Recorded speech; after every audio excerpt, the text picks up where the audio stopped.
Bienvenue dans un monde où la nourriture est partout, très abondante. La gourmandise, l'ennui, le stress et même le bonheur nous font manger, mais nous font trop manger.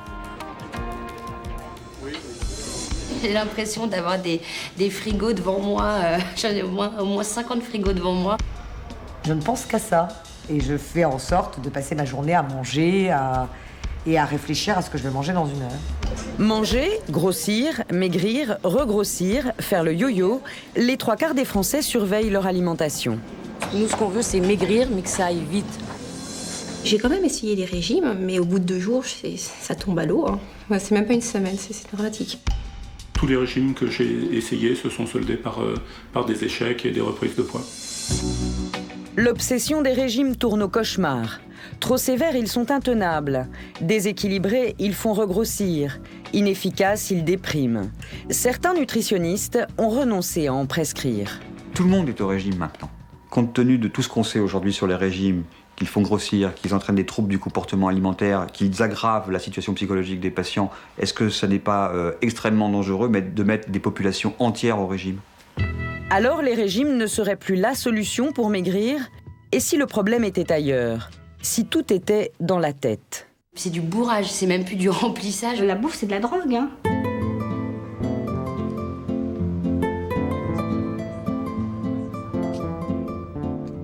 Cindy et Ingrid font des régimes depuis leur adolescence.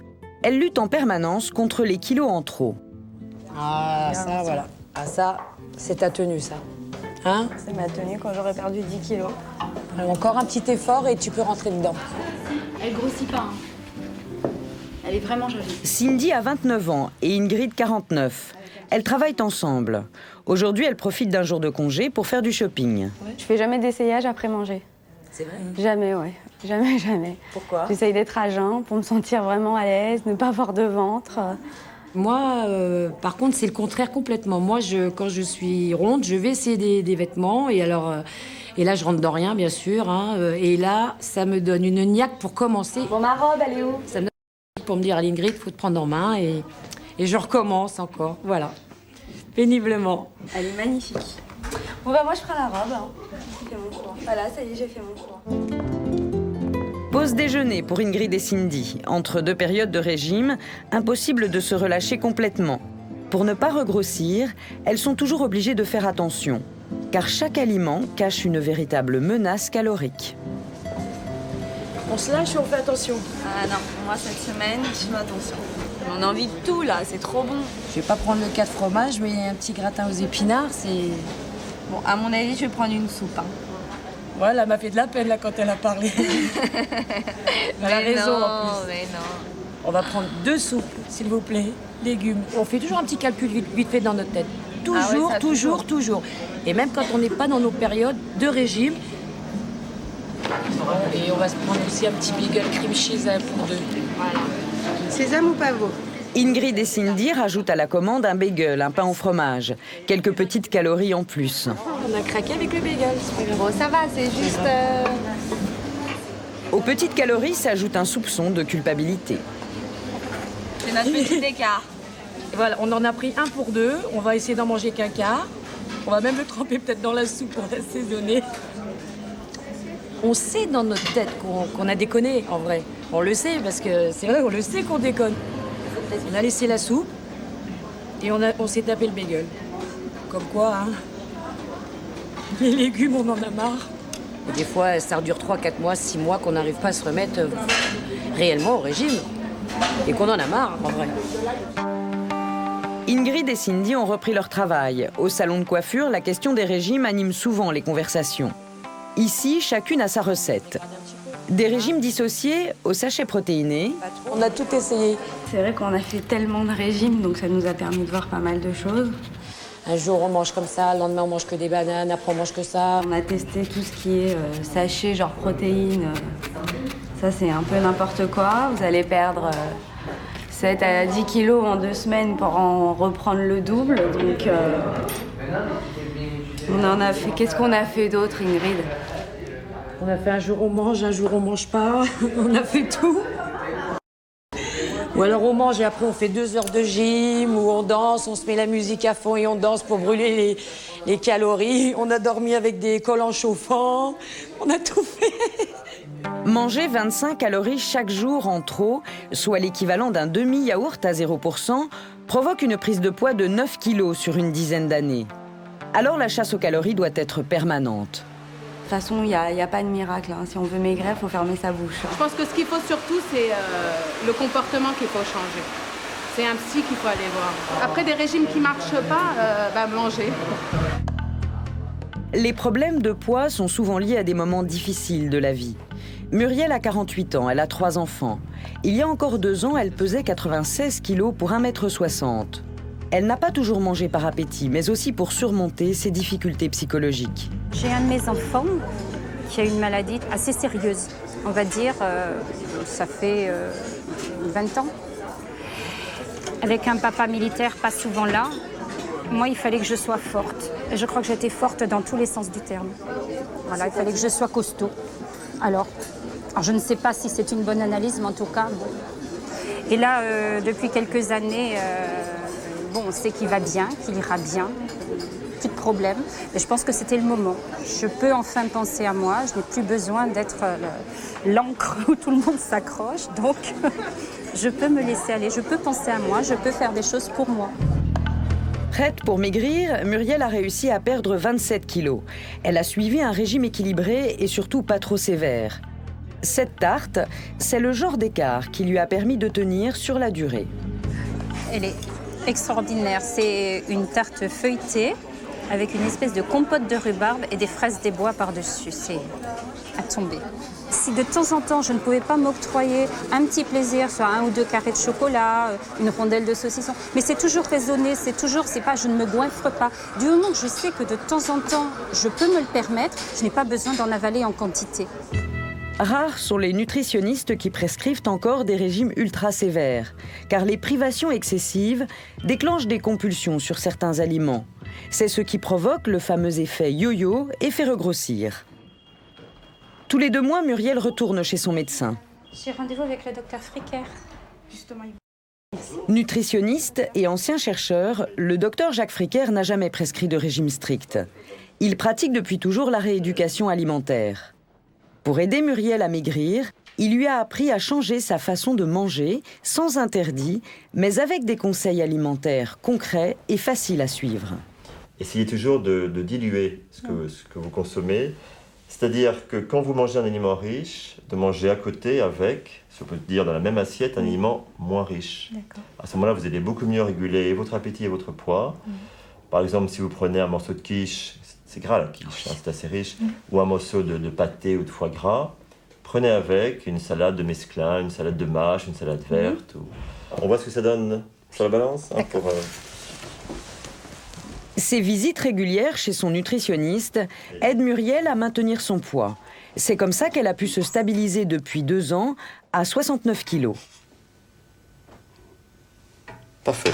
Il faut bien comprendre qu'à partir du moment où on s'engage dans un projet de perte pondérale, on s'engage pour la vie, non pas à suivre un régime strict toute sa vie, mais à faire particulièrement attention quand on maigrit et à faire un petit peu attention pour ne pas reprendre de poids. Alors évitez les boissons sucrées. Oh non, mais ça, j'aime pas. Non. Ça, vous n'aimez pas? Non. Ça, c'est important. Je bois mon thé sans sucre. Évitez également les jus de fruits. Il vaut beaucoup mieux manger un fruit que boire un jus de fruits, aussi bien pour la santé que pour la ligne. 3/4 des patients regrossissent après un régime. Si les autres ne reprennent pas de poids, comme Muriel, c'est parce qu'ils conservent toute leur vie leurs nouvelles habitudes alimentaires.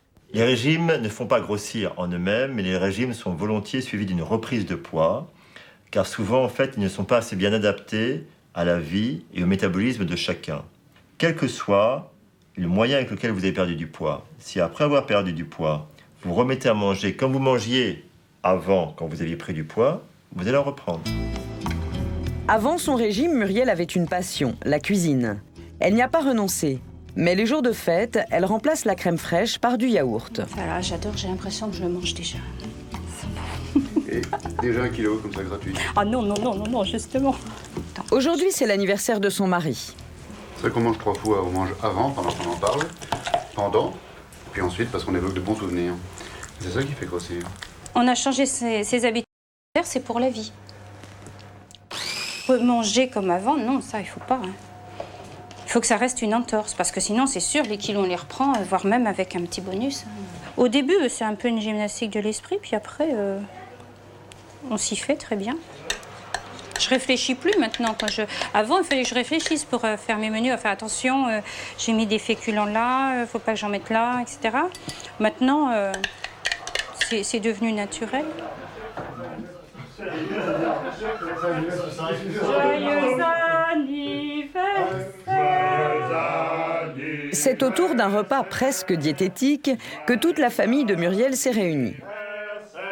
Chacun s'est adapté à cette nouvelle cuisine.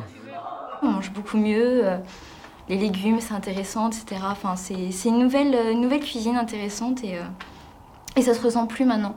Elle le dit elle-même, si j'ai pas mes légumes, ça me manque. Donc c'est devenu naturel, on voit plus régime. Il n'y a plus de notion de régime en fait à la maison. Et c'est plus léger ou c'est différent? C'est plus léger quand on me le dit après. Quand elle me dit qu'une sauce que j'ai trouvée absolument formidable, c'est fait à base de yaourt, j'en suis tout ébahi. Vous-même, vous avez déjà fait des régimes? Ah non. N'exagérons rien. N'exagérons rien. Faut pas pousser. Le docteur Jean-Philippe Zermati est nutritionniste, mais aussi thérapeute comportementaliste. Il aide ses patients à ne plus manger pour des raisons psychologiques et à retrouver une relation saine à la nourriture. Il soigne leur comportement alimentaire et il a renoncé à prescrire des régimes. La pratique des régimes va entraîner des troubles du comportement alimentaire, ça dérègle complètement le comportement alimentaire, et puis ça entraîne des troubles psychologiques, parce que les gens, à force de faire des régimes et de les louper, ils se trouvent complètement nuls et ils dépriment. Finalement, ceux qui font des régimes grossissent plus que ceux qui n'en ont pas fait. Le docteur Zermati a prescrit pendant longtemps des régimes. Aujourd'hui, il les dénonce, même les bonnes habitudes alimentaires préconisées par son confrère, le docteur Jacques Fricker. Les deux nutritionnistes se connaissent depuis des années, mais face à la surabondance de l'alimentation, ils ne sont pas d'accord. Lorsqu'on cherche à maigrir, et surtout lorsqu'on cherche à rester mince, il n'est pas question de se restreindre, il est question d'apprendre à manger différemment. Il y a quand même un gros problème dans notre société, en Amérique mais également en France, c'est la progression fantastique de l'obésité et du surpoids. Bien sûr, ce que dit Jacques est juste. Quand Jacques dit « les gens, aujourd'hui, face à cette offre alimentaire, ne savent pas résister ». Et donc, en fait, la solution pour Jacques, c'est de contrôler l'offre alimentaire. Moi, j'ai abandonné cette piste-là. Et on a des patients qui viennent nous voir en nous disant « moi, je ne peux pas avoir une tablette de chocolat chez moi. Parce que si ça rentre, je le termine. » Bon. Si je m'amuse à contrôler l'offre alimentaire, je dis « supprimez donc les tablettes, arrêtez d'en acheter. » Mais est-ce que quelqu'un peut imaginer que cette personne ne va plus jamais rencontrer une tablette de chocolat de sa vie? Bien sûr que non. Donc en fait, il y a une autre solution, c'est de traiter le phénomène qui fait que cette personne est victime de l'exposition. Et de, finalement, tout simplement, lui permettre de cohabiter avec une tablette de chocolat et de la manger quand elle en a un peu envie, un peu faim. Le docteur Zermati propose de renoncer à tous les régimes et de manger seulement à sa faim. Le docteur Fricker maintient qu'il faut absolument surveiller son alimentation. Chacun n'a pas les mêmes problèmes. Il y a des personnes qui prennent du poids essentiellement pour des raisons psychologiques. Il y a des personnes qui prennent du poids parce qu'elles ne savent plus s'écouter, écouter leurs sensations. Il y a des personnes qui prennent du poids par manque de connaissances, parce qu'elles sont perturbées par les multiples messages nutritionnels et également par les messages publicitaires, qui on l'a montré, ont un impact fort sur l'enfant, mais également sur l'adulte.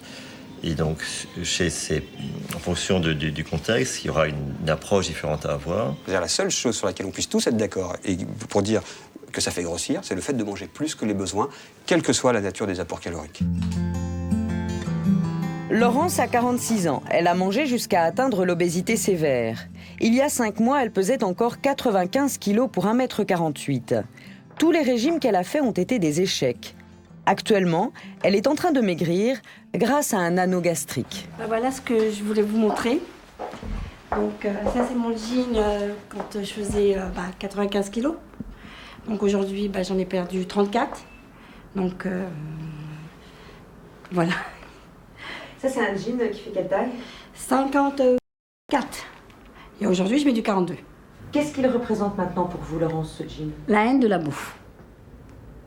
Je regrette pas d'avoir maigri et puis je veux plus remettre ça, plus du tout. Jusqu'à l'âge de 26, 28 ans, je faisais entre 38 et 40 de pantalons. Et alors, qu'est-ce qui s'est passé? Un mariage, un mauvais divorce. Et je me suis mariée avec un frigidaire qui s'appelait Léo. Léo, donc, qui était mon amant, mon mari, mon infidèle, parce que quand on le remplissait pas. Et puis, ben, on était compagnons pendant 1 an et demi, à bien manger, on le remplissait, on le vidait. Et puis lui, ben, quand il n'avait plus à manger, il criait. Alors moi, j'allais acheter, puis moi, je mangeais. Donc on était très liés. Puis donc, comme je l'aimais bien, je lui achetais des petites peluches, sa cuillère, son couteau. L'anneau gastrique est posé au cours d'une opération chirurgicale. Il rétrécit artificiellement l'estomac. L'anneau empêche de manger certains aliments très lourds et de grandes quantités. C'est ainsi que Laurence a réussi à maigrir de 30 kilos. Elle veut encore perdre une quinzaine de kilos pour retrouver sa silhouette. Moi, j'aime les légumes. Donc, mais c'est vrai que quand on n'a pas très faim, on a du mal. Mais les poireaux, c'est difficile à manger. C'est un aliment qui est difficile. Parce que ça s'enroule, j'ai l'impression, à l'anneau. C'est filandreux. Et la peau des tomates, je ne mange pas non plus. Il faut les enlever. Donc je trie. C'est vrai que je trie beaucoup. Je mangeais par l'ennui. L'ennui, je m'ennuyais, donc je mangeais. J'étais pas bien dans ma tête à cette époque-là. Et puis une carotte me suffit pas, une courgette me suffisait pas. Il fallait que je mange beaucoup pour dire, ben, je suis bien. Je suis bien.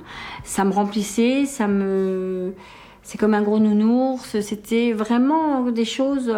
La nourriture, c'était une couverture, c'était ma carapace, c'était... Je mangeais plus qu'il fallait. Franchement, je pouvais pas... Non, un régime, non, pas du tout. J'avais besoin d'une aide médicale. Est-ce que vous avez pensé à faire une psychothérapie? J'en ai fait une. Il y a longtemps, mais pas ces dernières années, mais j'en ai fait une, oui. Et ça a marché? Pas du tout. Laurence portera son anneau toute sa vie. Sinon, elle risque de mourir. Régulièrement, elle se rend à la clinique où elle a été opérée. L'anneau gastrique nécessite un suivi médical. Aujourd'hui, elle va le faire resserrer pour manger encore moins. Combien? 65 800 maintenant. Alors, 65 800, c'est une bonne part de poids. D'accord. J'insiste bien sur le fait que l'anneau, c'est une aide, pas une solution, et qu'il faut qu'elle s'accompagne depuis le début, sinon on ne peut pas y arriver. C'est comme un régime, hein, souvent elles pensent que l'anneau, ça fait tout, mais non, il y a un régime alimentaire, il faut éviter le sucre, la sauce, il faut se restreindre, et oui, c'est à vie. Problème de poids, c'est à vie. Le resserrage se fait dans le service de radiologie. 20 000 anneaux gastriques sont posés chaque année en France.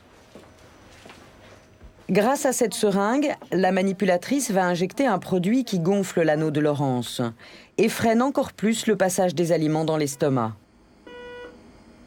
La manipulatrice vérifie l'efficacité de l'anneau. Les aliments vont être stockés ici et c'est cette poche qui va dire au cerveau que l'estomac est plein, alors que l'estomac est après l'anneau. Hein. L'estomac, on le voit ici, on le devine, et ça, c'est l'œsophage. Vous n'avez pas eu trop mal? Non, jamais.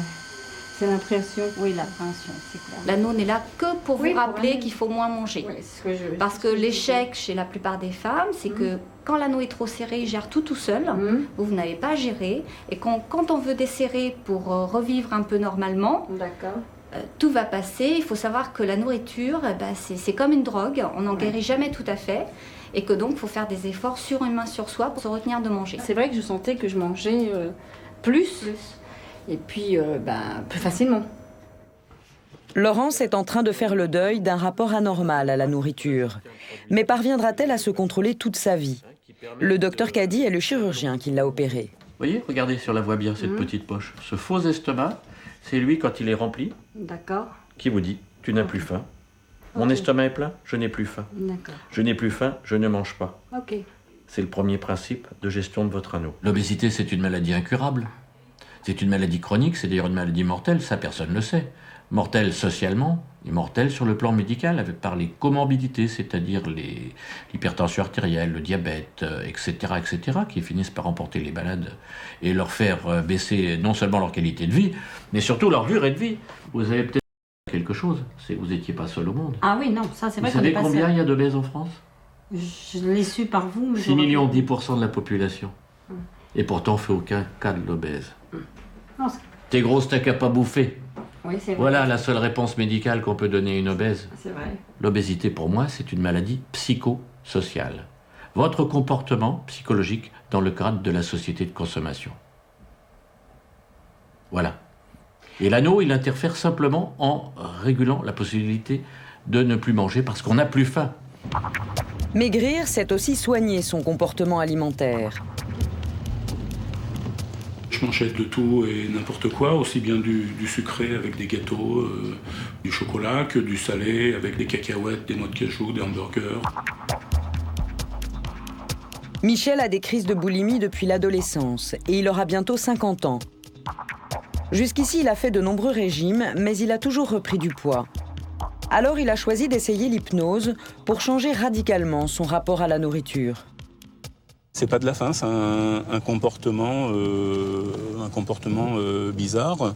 Je pense sans doute le même comportement que peut avoir un alcoolique avec l'alcool, un drogué avec la drogue. Là où l'hypnose m'a vraiment aidé, c'est que aujourd'hui, je ressens plus l'envie de manger toutes ces cochonneries-là, quoi.